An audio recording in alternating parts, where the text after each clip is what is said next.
Sur instruction du président de la République, Félix-Antoine Tshisekedi Tshilombo, une délégation interministérielle est arrivée le jeudi 11 septembre 2025 à Uvira, siège provisoire des institutions du Sud Kivu. Conduite par le vice-premier ministre, ministre de l'Intérieur, Chabani Louko-Biango, elle était composée du ministre d'État à l'Industrie, Emeboji Sangara, du ministre de la Coopération régionale, Floribert Anzoulouni, du ministre délégué à la Défense, Eliezer Ntambwe, du chef d'État des forces armées de la République démocratique du Congo, le général Jules Banza, ainsi que du commissaire général de la police nationale congolaise, Benjamin Alongaboni.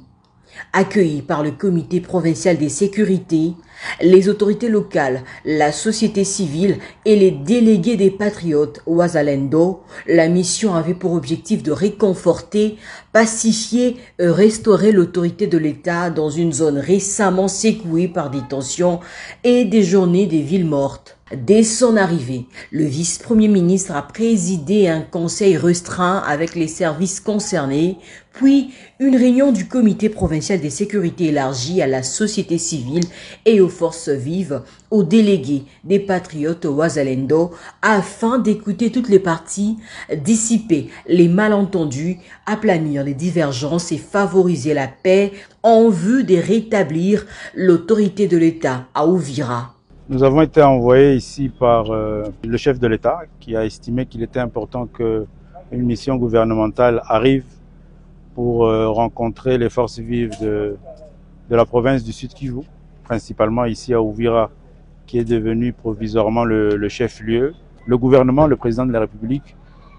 est fortement engagé dans cette volonté-là de résoudre la crise sécuritaire que traverse le pays, principalement à travers les processus qui sont déjà engagés au niveau sous-régional, régional et international, avec la dynamique de Washington et de Doha. Et nous sommes convaincus que nous allons très prochainement arriver à une résolution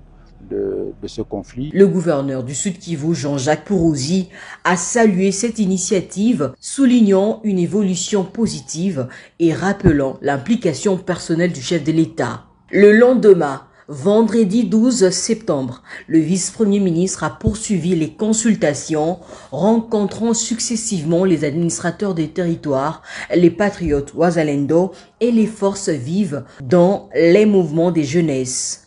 La délégation gouvernementale s'est également rendue à l'hôpital général d'Uvira pour réconforter les victimes des affrontements du 8 septembre.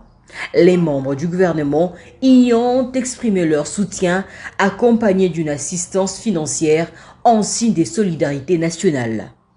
Cette action a été saluée par la société civile et les patriotes Wazalendo qui y ont vu une marque d'écoute et de responsabilité du chef de l'État, à qui ils ont réaffirmé leur soutien pour sa détermination à faire taire les armes à l'est du pays et à restaurer l'autorité de l'État. D'abord, c'est un message d'hommage au chef de l'État